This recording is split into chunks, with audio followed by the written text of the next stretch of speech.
A graça e a paz do Senhor Jesus. Meus queridos, estamos aqui com a lição de número 7 de jovem. E hoje nós vamos estudar Daniel, um estadista que orava. Daniel era um homem de oração. Desde jovem, ele se dedicou a orar, né? Porque Daniel, ele conseguiu descobrir na oração um meio dele alcançar os seus objetivos, né? É lógico que os objetivos de Daniel eram de acordo com a vontade de Deus, né? Ele era um homem de oração, era um homem de jejum, era um homem que entendeu que se ele orasse, ele ia alcançar as bênçãos e as vitórias e ia conseguir vencer suas tribulações. Foi um homem que passou muitas lutas, muitas provas. Daniel foi um homem que foi provado duramente, mas ele, através das orações, através da humilhação, através da sua sinceridade com Deus, ele conseguiu vencer, né? E hoje nós entendemos que ele ficou como um grande exemplo para nós, né? Ele enfrentou lutas terríveis, né? Mas ele tinha uma consciência limpa de que ele estava dentro da vontade de Deus, né? É isso que fazia Daniel vencer tranquilamente. Ele passava pelas lutas porque ele tinha certeza, ele tinha sua consciência limpinha de que ele estava dentro da vontade de Deus, dentro dos planos de Deus, e a oração era um meio que ele usava para se apropriar das bênçãos de Deus. Ali ele encontrava fortalecimento, né? Eu não sei qual é a luta que você está passando, mas aí, não desista de orar. Não pare de orar, não pare de se humilhar diante de Deus, que a tua bênção está chegando, entendeu? Humilhai-vos debaixo da potente mão de Deus, para que no tempo certo, oportuno, Deus te exalte, né? Seja onde você esteja passando a tua luta, ou seja na igreja, em casa, na escola, na faculdade, no trabalho, não importa onde, ou na tua vida conjugal, o importante é que você não deve parar de orar. Continue orando, jejuando, se humilhando, porque nesse processo Deus vai trabalhando na tua vida, né? Então Daniel era um estadista. Então nós vamos estudar essa lição agora, muito importante para nós, tá bom? Então, voltando aqui, Daniel era um jovem que foi trazido juntamente, né, com todo o povo de Judá. Nós já estudamos na semana passada a desobediência de Judá, e por causa disso resultou, né, nessa ida deles para a Babilônia por intermédio de Nabucodonosor. Então Daniel, vamos ver quem era Daniel. Daniel, ele era da linhagem nobre, né? Tendo assim, em sua terra, né, por ser da linhagem nobre, ele teve uma educação sólida, nasceu e cresceu em Jerusalém, né? Ainda nos tempos do rei Josias, né? Então tudo indica, né? Tudo indica que Daniel viveu até os 90 anos, né? Tá bem claro isso, porque ele ficou até o rei Dário, né? Dario. Então ele viveu bastante, né? E foi para a Babilônia jovem, então ele passou longos períodos lá, né? Tanto é que quando estava fazendo 70 anos da profecia se cumprir a profecia de Jeremias, era ele que estava lá orando, né? Então ele já estava mesmo com 90 anos, certo? Então vamos lá, número 1 aqui, a educação de Daniel e seus amigos, né? Porque Daniel, quando foi para a Babilônia, lógico, eles pegaram aqueles jovens preparados, né? E Daniel com seus 3 amigos estavam juntos, certo? Então foi quando o Senhor entregou Judá na mão de Nabucodonosor. O povo judeu, como foi visto na lição passada, né, eles se afastaram completamente, né, dos caminhos do Senhor. Isso aí nós estudamos bem, e nós sabemos, estudando a história de Israel, de Judá, eles se afastaram completamente do caminho do Senhor. Deus mandava os profetas, enviava, falava, mas eles se faziam de surdo, não queriam obedecer. A verdade é essa, eles queriam seguir os seus próprios caminhos. Então Deus entregou eles aos inimigos, permitiu que os inimigos, né, os aprisionassem. Bem, então nós vemos aqui que ao invés, né, de eles adorar a Deus, se humilhar, fazer a vontade de Deus, eles preferiram seguir os seus próprios caminhos, certo? Então nós vemos aqui que o Senhor permitiu isso, né? E não teve jeito. Ao invés de eles pregar, viver aquele amor que Deus queria, né? Mas eles se deixaram levar por quê? Pela ganância, pela violência, pelas injustiças. Em relação a Deus, ao invés da gratidão, né? Eles simplesmente se tornaram ingratos para com tudo aquilo que Deus fez com ele. Foi uma nação escolhida, né? Uma tribo escolhida, mas eles não valorizaram nada do que Deus fez com ele. E não quiseram ter compromisso com Deus, né? Deus escolheu eles, queriam fazer deles uma grande nação, mas eles foram ingratos para com Deus. A ingratidão, ela existe até hoje, né? Quantas pessoas até hoje sabem o que Deus fez na vida delas, como Deus libertou, salvou, mas são ingratas, né? São igual aqueles 9 leprosos. 10 foram curados, só um que voltou para agradecer. Então, infelizmente, né, isso aí acontece. O povo judeu, como foi visto na lição passada, se afastaram completamente dos caminhos do Senhor. Ao invés, né, de ter do temor, né, ao invés do temor do Senhor, veio o que? Desrespeito e a desobediência. Então, eles trocaram o temor pelo desrespeito, pela desobediência. Então, ao invés do amor ao próximo, a ganância, a violência, né, a injustiça, ao invés da gratidão, o escárnio e a falta de compromisso, né? Então, não adianta. Deus escolheu eles, mas eles não quiseram Deus. O que se pode fazer, né? Então, Judá, ela foi sitiada e levada cativa para a Babilônia. Então, conforme já falamos, entre os judeus estava, né, um grupo seleto. Que grupo seleto é esse? Os filhos da linhagem real estavam juntos. Os nobres, né, os jovens nobres, em quem não houvesse defeito, né, e aqueles bonitos, instruídos, né, foi esse que Nabucodonosor escolheu, porque Nabucodonosor, nesse ponto, ele tinha visão, né? Ele sabia que Judá tinha pessoas nobres, pessoas inteligentes, pessoas preparadas, e ele sabia que essas pessoas, no seu palácio, elas poderiam ser úteis, entendeu? É um cara de visão, né? Embora fosse mau, né? Ímpio, mas ele era uma pessoa de visão. Ele sabia que em Judá tinha pessoas capacitadas, né? Mais do que na nação dele, para poder realizar aquilo que ele desejava. Ele queria no palácio dele pessoas nobres, estudadas, capacitadas e preparadas, que aprendesse a língua dos caldeus e fosse preparado agora por ele. Ele queria usar toda a inteligência daquela juventude agora do jeito dele. Ele ia botar aquele jovem da maneira dele, né? E conseguiu, né? Então, pegou pessoas ali sem defeito, instruído em toda a sabedoria, ciência, e com habilidade para viver no palácio, entendeu? Ainda pegou esse tipo de pessoa, com habilidade para viver no palácio, ensinados, né, na língua dos caldeus. Então Daniel e seus amigos estavam entre eles, entendeu? Bem, número 2. Olha só, em um mundo de ilusões e tentações, olha só como é que as coisas acontece, aqui é muito importante, certo? Talvez eles pensassem, né, sendo escravo, eles iam para lá, iam sofrer, iam pegar trabalhos pesados, iam levar chicotada, certo? Eles não esperavam, né, o que estava esperando eles. Eles aguardavam o quê? Muito sofrimento. Porém, pelo contrário, né, eles foram para o palácio, essa juventude, né, e receberam lá no palácio que conforto, abundância de comida boa no palácio, né? As mordomias de uma vida onde o trabalho braçal não ameaçavam, entendeu? Eles eram jovens ainda, de 15, 20 anos, né?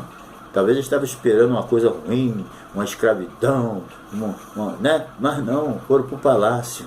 Ter boa vida, nós teríamos que estudar, se preparar, né? E também se contaminar com o manjar do rei, que o diabo não é bobo, né? Isso aí também foi uma armadilha para poder contaminar aqueles que estavam servindo a Deus em Jerusalém, entendeu? Isso aí. Mas só que Daniel, com seus 3 amigos, eles decidiram no seu coração não se contaminar com o manjar do rei, entendeu? Então, isso aí, pelo que a Bíblia mostra, somente esses 4, que o restante parece que aceitaram a situação ali que Nabucodonosor ofereceu a eles, entendeu? Então, é assim que é os prazeres do mundo, entendeu? Vem assim, com seu conforto, né? Mas pode trazer o que? Esfriamento. Por mais fervoroso que fosse, né? Eles poderiam, naquele palácio, com todas essas mordomias para não perder, eles poderiam, tá certo, manter Deus dentro de si, mas eles poderiam esfriar e acabar se contaminando, que com certeza a maioria se contaminou.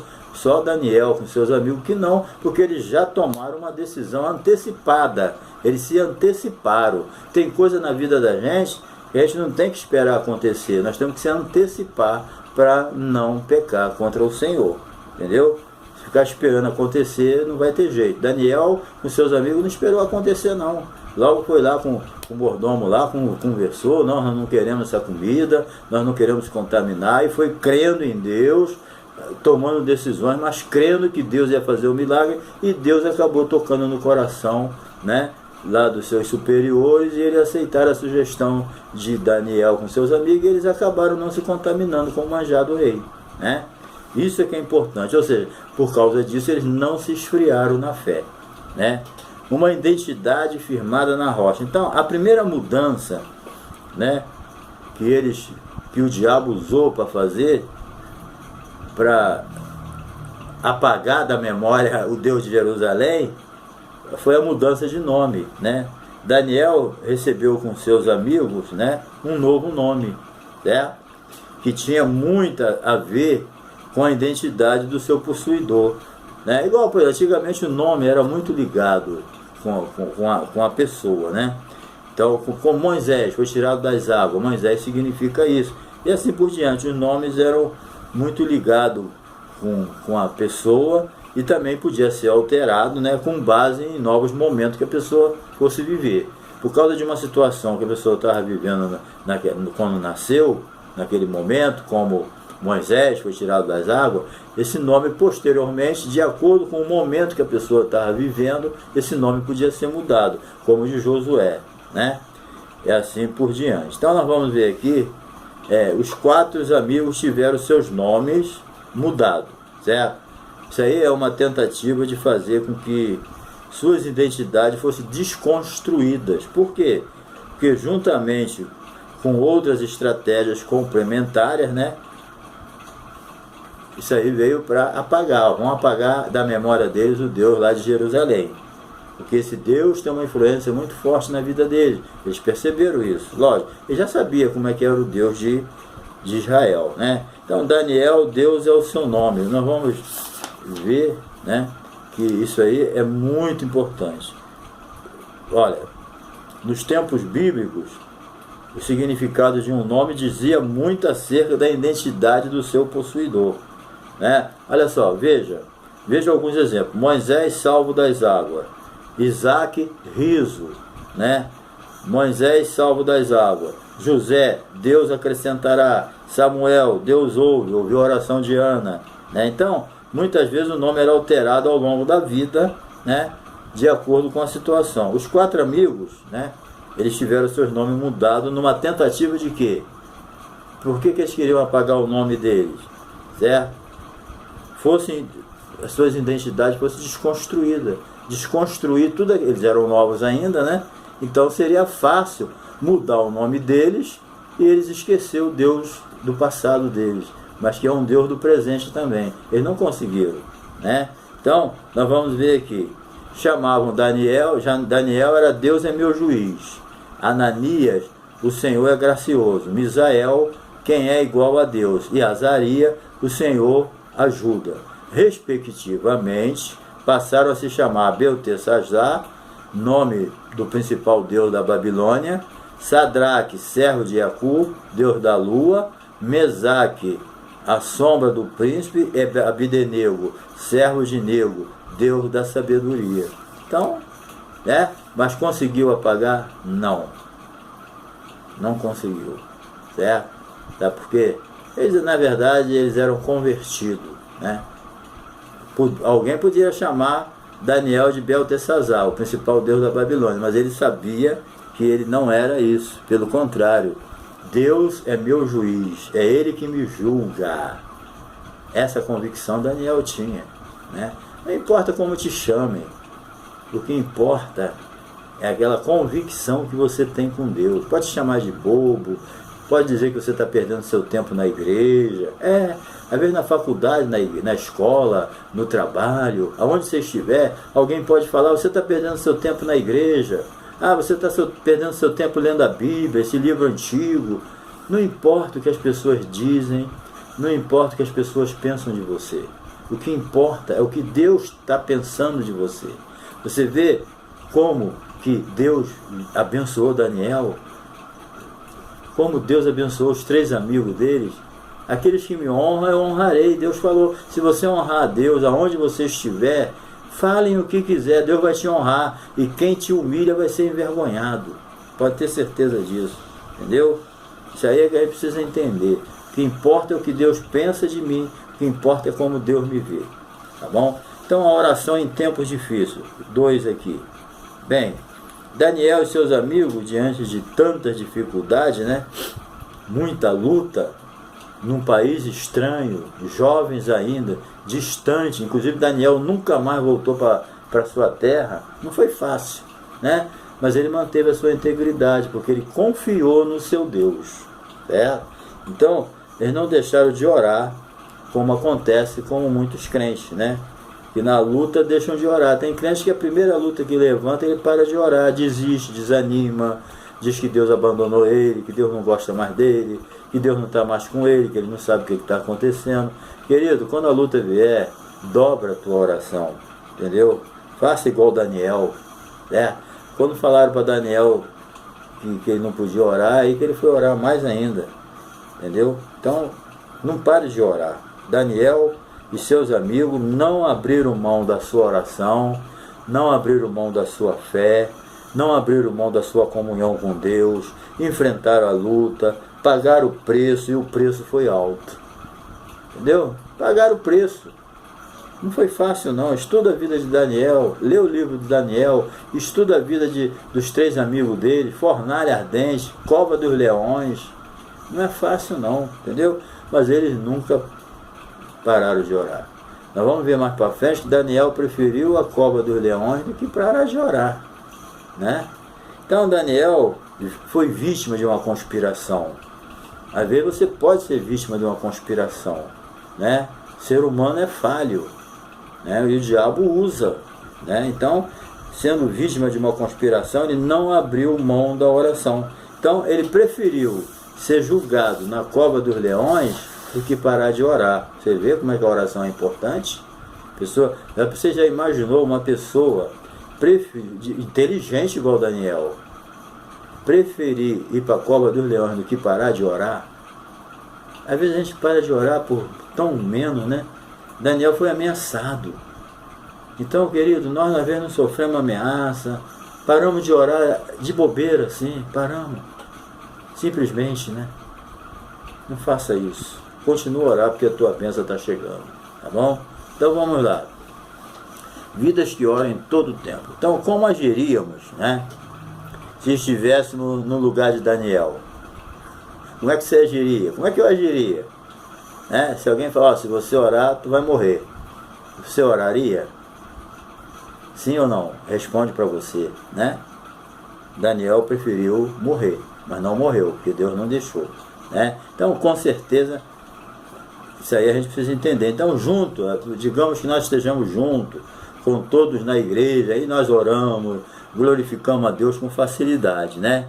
Principalmente quando está tudo bem entre a família, com saúde, emprego, né? Tudo numa beleza.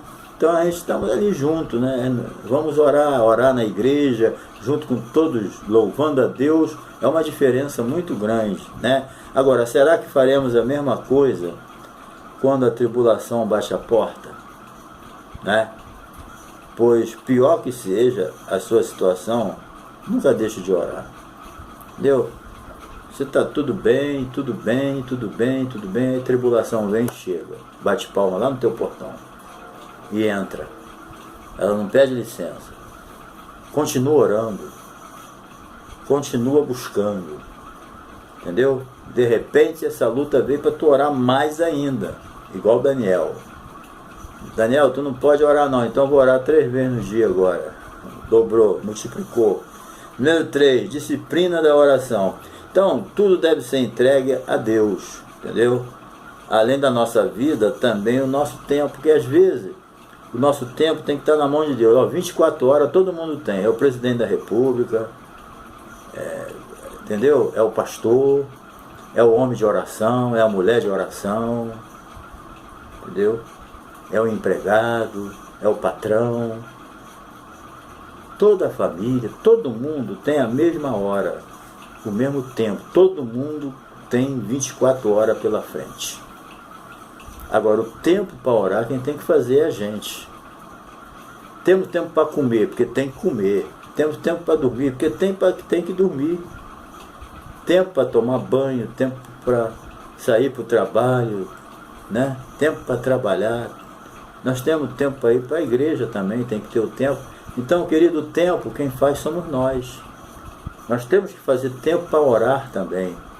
Não podemos viver, o crente não pode viver sem oração. Pede a Deus, Senhor, me ajuda, tem misericórdia de mim, eu quero orar. Eu não posso parar de orar. Pouca oração, pouco poder. Muita oração, muito poder. Nenhuma oração, nenhum poder. Disse o Senhor uma parábola sobre o dever de orar sempre e nunca desanimar. Tu acha que Jesus lançou essa parábola à toa? Não. Jesus sabia a importância da oração na vida do crente, porque para ele a oração foi muito importante. Entendeu? Nós não podemos viver sem oração. A oração é uma disciplina que tem que fazer parte da nossa vida. E muitas vezes a gente não ora porque a gente arruma uma desculpa dizendo que não tem tempo. A pessoa tem tempo para celular, tem tempo para Face, para Instagram, para tudo, mas ele não tem tempo para orar. Quem vai tomar o prejuízo é ele. Entendeu? Se eu arrumar uma desculpa que eu não oro porque eu não tenho tempo, quem vai sofrer sou eu. Entendeu? É eu. Então, por mais ocupado que eu esteja, o meu tempo é igual de todo mundo, é 24 horas. Ninguém tem 25 nem 26. E ninguém tem 20, 18 horas. Todo ser humano ele tem 24 horas para enfrentar todo dia. Entendeu? Então, nós temos que procurar tempo nessas 24 horas para se organizar, para poder orar. Entendeu? Porque se eu não orar, o prejuízo é meu. Entendeu? Então nunca, Daniel, repito, ele preferiu a cova dos leões do que parar de orar, entendeu? Agora, por que ele estava em paz lá dentro da cova dos leões e os leões não fizeram nada com ele? Por quê? Porque ele tinha consciência limpa e ele tinha orado, que ele tinha feito a parte dele. Daniel não estava desesperado lá na cova, não, por quê? Porque ele tinha consciência limpa. Sabe o que te acalma, te deixa tranquilo? É quando você tem a consciência limpa de que você cumpriu o teu dever. E Jesus falou sobre o dever de orar sempre. Então, se você tem orado, você tem a consciência limpa do dever cumprido. Você orou, fez a tua parte, agora é com Deus. Né? Essa consciência limpa que nós temos que ter. Eu fiz a minha parte. E um detalhe muito importante, eu tenho que me esforçar para fazer a minha parte, porque a parte de Deus ele faz. Entendeu? Deus sempre vai fazer a parte dele. Isso aí você pode ficar tranquilo. Faz a tua parte, porque a dele Deus faz. Com certeza. Entendeu? Pode ficar tranquilo. Número 3 aqui. Estamos indo para o final. Vamos lá. A oração de Daniel e as revelações do Senhor. Um homem de oração. Bem, Daniel, isso aqui é outra coisa importantíssima para nós. Daniel ele não orava apenas quando precisava de um socorro diante de uma grande ameaça. Entendeu? Porque tem gente, graças a Deus, que ainda ora. Mas tem pessoas que só ora se ele entrar num vento. Se vier uma prova, se vier uma necessidade. Surgiu uma prova, ainda bem que ele ainda vai orar. Mas se estiver tudo bem, ele não está nem aí para Deus. Ele só procura Deus quando ele precisa. Você já teve assim algum amigo, alguma pessoa da sua intimidade, alguém que só te procura quando precisa, e você já observou que a pessoa só te procura quando ele precisa de alguma coisa, se ele não precisar de você para nada, ele não te procura, ele não liga para você, ele não dá um telefonema, ele não quer nem saber, mas se ele precisar e está lá na tua porta te procurando, você conhece alguém assim? Não sei, né? Ah, conhece? Bem, tem pessoas que é assim com Deus. Se ele não precisar de nada, está tudo às mil maravilhas, ele não quer nem saber de Deus. Deus está fora do contexto dele. Ele só procura Deus quando vê uma luta, quando vê uma necessidade, quando vê uma prova, quando vem um problema, ele, vai lá orar. Também resolveu aquele problema, tchau Deus. Quando vier outro problema, ele volta a procurar Deus. Ele nunca procura Deus pela uma amizade, pelo amor, pela comunhão, entendeu? Não, ele nunca sente falta de Deus, a verdade é essa. Porque quando você sente falta de Deus, você vai buscar Ele em oração, você vai buscar Ele através da palavra, porque você está sentindo falta de Deus. Mas se você não sente falta de Deus, você só vai procurar Ele quando você precisar. Se você não precisar, você não procura. Não pode ser assim. Entendeu? Nós temos que sentir falta de Deus na nossa vida. Nós temos que sentir necessidade de orar, de estar em comunhão com Deus. Entendeu? Então, Daniel orava, né? Não só quando precisava de um socorro, não. Entendeu? Ou diante de uma ameaça. Entendeu? A oração fazia parte da sua vida. Por isso que ele orava diariamente, entendeu? Como a sua vida de oração, como é que está? Você só procura Deus se precisar? Ou a oração faz parte da sua vida? A comunhão com Deus é uma necessidade para você? Ou você não tem interesse de ter comunhão com Deus? Você só quer procurar Deus quando precisa? Analisa bem isso, faz uma autoanálise, né? Seja sincero, vamos ser sinceros agora. Nós procuramos a Deus só quando precisamos?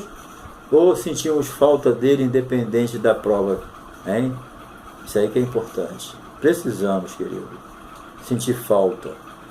Né? Eu falei aqui no início, aquele amigo que só te procura quando você precisa, você se sente bem assim? Não.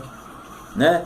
Bom é aquele amigo que sente falta da tua amizade, sente falta da tua presença, te procura porque quer bater um papo contigo, porque quer estar junto contigo, estar perto de você. Ele não te procura só quando precisa, não. Ele sente falta da tua amizade, ele quer estar pertinho de você.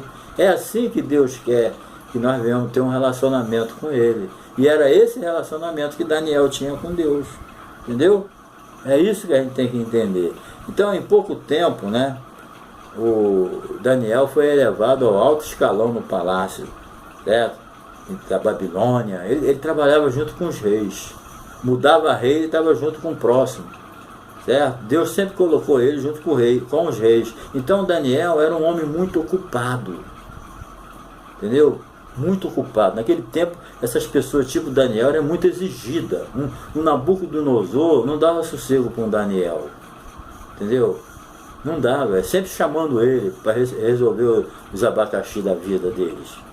E sabia nele, todos eles diziam que Daniel tinha um espírito excelente.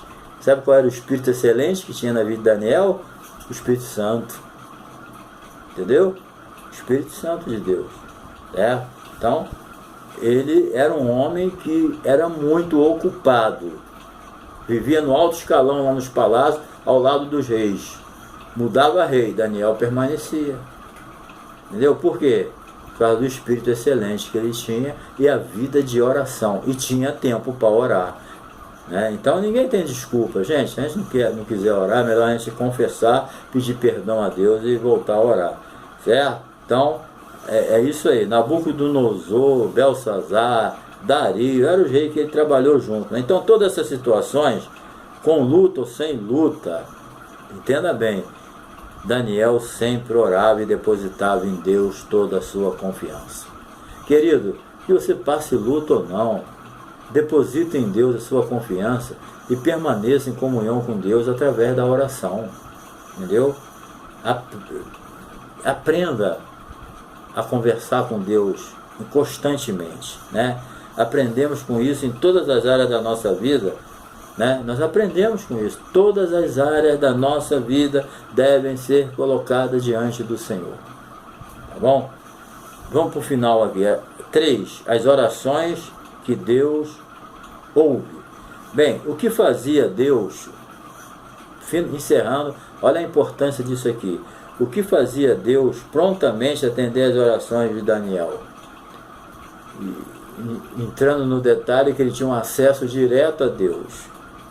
Hein? O que fazia? Primeiramente a humildade, certo? Daniel, ele era uma pessoa que não procurava se autopromover. Ele sempre queria ver Deus promovido na vida dele. Ele sempre queria fazer Deus conhecido.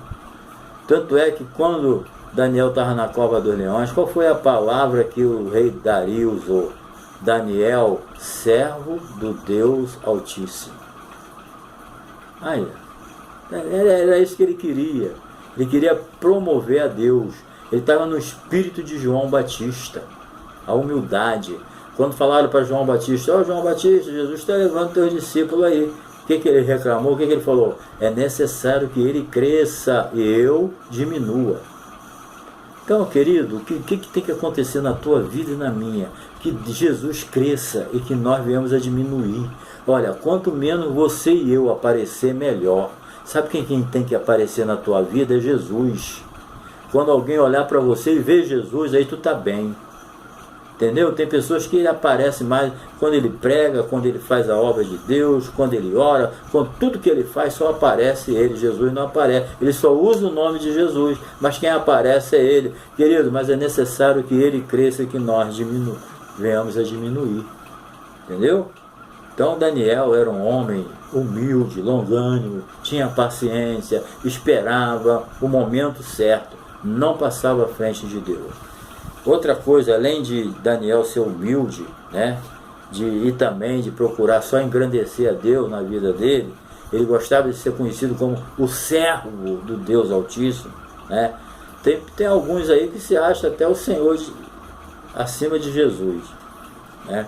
E outra coisa que Daniel tinha, fé e paciência. Então, às vezes, né, a oração, né, pedimos, então tem que ter o quê? Quando você ora, tem que ter paciência, porque às vezes não vem na hora. Você ora, quer agora? Não. Mas não veio agora, mas você continua esperando, você continua confiando. Entendeu? Um homem moderno, ele acostumado com comodidade, ele quer tudo na hora. Mas com Deus não é assim, é na hora que ele quer. Porque não veio na hora não significa que não vem. Deus não libertou Daniel da cova dos leões, mas salvou ele lá da cova. Talvez você pede para Deus te tirar alguma coisa, Deus não tira como Daniel, ele não evita aquilo, mas ele tira lá dentro. Ele não evitou a cova, mas tirou ele de dentro da cova. É isso que ele quer fazer. Mas por quê? Porque Daniel teve paciência. Esperei com paciência no Senhor, e ele se inclinou para mim e ouviu o meu clamor. Então, fé é continuar crendo. Sem fé é impossível agradar a Deus. Aconteça o que acontecer, continua crendo, continua acreditando, porque Deus é digno de toda confiança. Entenda isso, Deus é digno de toda confiança. Deus não é o homem, Deus é digno de toda confiança. Então, continua crendo em Deus, continua esperando em Deus, como Daniel esperou, os seus 3 amigos esperaram, e Deus não decepcionou ele, entendeu? Então, uma vida de santidade deve ser a meta do cristão. Embora vivamos num mundo pecaminoso, lógico, né? Deus é santo, e para vivermos em comunhão com Ele, nós também precisamos ter humildade, fé, paciência, mas ter uma vida de santidade também, porque sem a santificação ninguém verá o Senhor. Que Deus te abençoe, querido, e não se esqueça de se inscrever no meu canal, tá bom? Eu vou ficar muito honrado de você se inscrever no meu canal, porque você se inscrevendo, o YouTube ranqueia ele, bota ele lá para frente. Se você não se inscrever, não dá o seu like, não me dá uma atenção, então o YouTube também me deixa lá para trás. Você clica lá para a lição e ele joga outro, né? Tem muitos bons professores no YouTube, mas eu quero estar lá também, e eu vou depender de você e Deus está na frente, tá bom? Deus te abençoe, se inscreva, dê o seu like, compartilhe, dê um toquinho no sininho para receber novos vídeos, tá bom? E Deus é contigo e até a próxima lição.